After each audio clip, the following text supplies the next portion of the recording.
يا أيها المزمل قم الليل إلا قليلا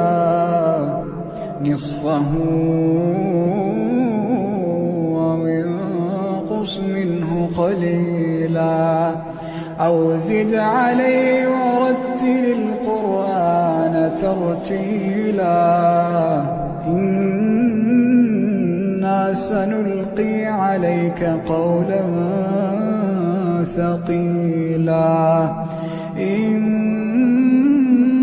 ناشئة الليل هي أشد وطئا